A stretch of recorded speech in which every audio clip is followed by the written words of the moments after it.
Alright guys, welcome back to Win by 2. I'm Chris. I'm Barth. And today we're going to talk about why the Clippers need to just blow up their team this season. Right now. Okay, so out of anyone on the Clippers, who are you going to keep if you blow this team up?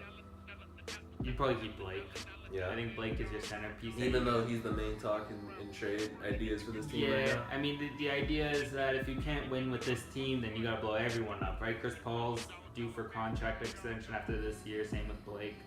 DJ's the year after. I feel like DeAndre Jordan should be the piece that is kept, because how many centers of his dominance are there in the league? I mean, there's Andre Drummond's in the league. There's what other centers are there that can dominate like him? He's a great defensive prospect, or not prospect, talent. But I mean, the problem His is first team All NBA. He's not first a prospect. All right, he's a great talent. The problem is you can't just throw the ball to him down low and expect him to get a basket, right? All his baskets are generated through pick and roll. So I think you have a problem with So that. just get him a point guard that could throw it anywhere near the hoop. Yeah, and then you got points. I mean, you could do that. I mean, if that wants to be your offense consistently, day in and day out, then you should have probably went to Dallas and became the first option. I mean, there's a whole issue with this team is that they're good. Their core is great, right? You got JJ, you got CP3, you got Blake, and you have DJ. Problem is the core, the team that surrounds that.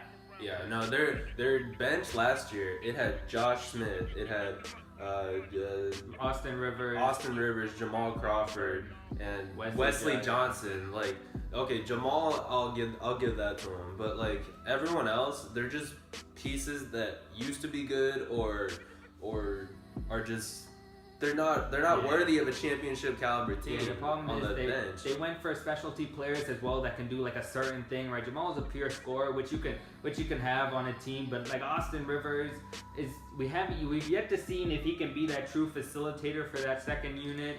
Last season he had 1.5 assists. That's just not gonna cut it for a backup point guard. Yeah, so I mean, you've added Spates, who's a scorer, but I mean on the defensive end he's not gonna give you much. Wesley Johnson, a versatile small forward, but he can't stretch the floor that much. They had Paul Pierce last year, but you know he may retire this year, so you may not have him. Okay, this is the Clippers bench for next year. They have Austin Rivers, Jamal Crawford, Wesley Johnson, Brandon Bass, and Maurice Spates. Brandon Bass, just no.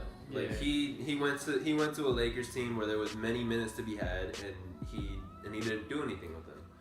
Maurice Spates, he can be on and off. I'm a diehard Warriors fan, so I watched a lot of Maurice Spates. There'd be stretches of like 5 to 10 games where he would see maybe 2 minutes a game. And then there'd be stretches of 5 to 10 games where he would see like 25 minutes per game. Right, It's all due to his offensive production, basically, right? Because he's not gonna blow you away on defense like DeAndre Jordan is. He's just gonna stand there and clog space in the paint. Yeah, and where he becomes a threat is when you run the pick and pop with them and he can hit that mid-range jumper. Even then, when he's not hitting the mid-range jumper, what is he giving you? He's not gonna give you any defense, and then he's struggling on offense, so you have to bench him, you know? Yeah, the problem is this core is unbelievable.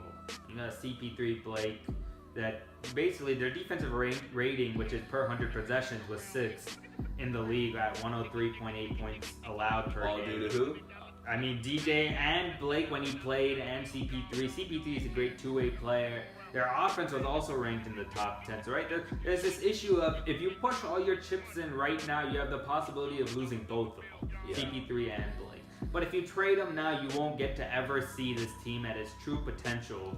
This team always happens to have an injury here or there, or it just never completely comes together for them in the playoffs. So they're always like a second round of the playoffs type team, and then they're out. Right. There was a team in 2015 when they blew the 3-1 lead to Houston. I think that was their chance to make the Western Conference and really push the Warriors, but it never came to fruition because they blew that 20-point lead in game. And then the Warriors just went and demolished Houston after that.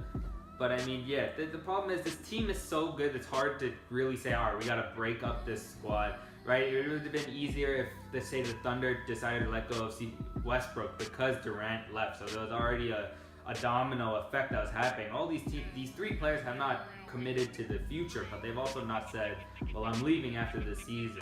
So, I mean, I could see how it's difficult. Okay, so DeAndre Jordan's 28. Yeah. Chris Paul is 31, and Blake is 27. Right. if you're gonna keep Blake, I feel like Blake and DeAndre you could definitely keep, but Chris Paul, his trade value is eventually going to go down in the next few years. Yeah, but I mean, if you look at his per 100 last season was 30, 15, and 3 That's steals. what I'm saying. Yeah. They should trade him now. Well, I mean, see, the thing is, you don't have security on next year, right? You would have to guarantee that the other team is willing to sign him long term after that. No one's going to give up a major piece to get CP3 for a 1-year rental. That's your problem that you have. I mean, there's a lot of desperate teams out there. Yeah, but I mean, you would do it, but what's the opportunity cost of getting him for a 1-year return and then not knowing? That was the problem with Russell Westbrook. Yeah, all the teams that are willing to do that are probably not anywhere near a championship team. Yeah. Any of these close championship teams already have their point guard in place. Yeah. That's a must. So, do you think JJ Redick should go? He's 32. I mean, he would end up being like a piece in a trade if they had like a blockbuster trade. I don't think you could. I mean, I feel individually- like JJ could bring back a lot of return. He put up 16 points per game last season. Yeah, I mean, you would get a few role players back. I don't expect any like young prospects. If you trade him to a team like the Spurs or something, they'll make him a freaking star. Yeah, because that's the offense that they're running. It revolves ball movement and running off screens and stuff. But I mean, the return that you expect as the Clippers may not be as much.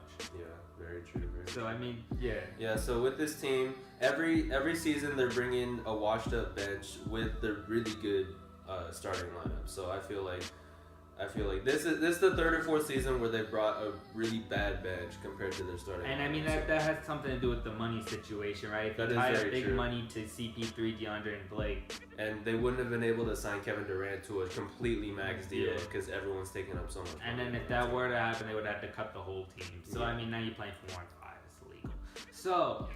So what's the verdict? Are we blowing up the team or are we keeping it for one more season? I think you have to. I think you're forced to keep the team. Sorry, keep the team. He wants to keep. Because if you can't blow it up without What are they knowing- gonna win? That you don't know exactly what you're getting because you've never had this full team. That's the problem, right? You I can't- think that's the easy way out, but I feel like if they want the most out of Blake and DeAndre in a couple years, they're still gonna be in their prime. If they can get a young stud right now, like maybe okay, I'm just gonna throw this out there. Maybe like a Chris Paul for Chris Dunn and some pieces. So then Chris Dunn will be good when DeAndre and Blake are on their early 30s. Then you got someone for the future, and you can also compete right then and there. Yeah, That's an idea. I just don't think that trade happens. But I mean, this team is stuck in limbo. Probably be fighting for second this year, anyways. Really, most of the I'll say teams. fourth. All right, this team in They general. always find a way to be in the middle of the West. Yeah, so I mean, well, this team with no real strong contenders in the West. I think this is the Clippers' chance to make it to the Western Conference Finals finally. This is probably their best chance. Their only chance. Their only chance. If an injury comes up, well, fuck.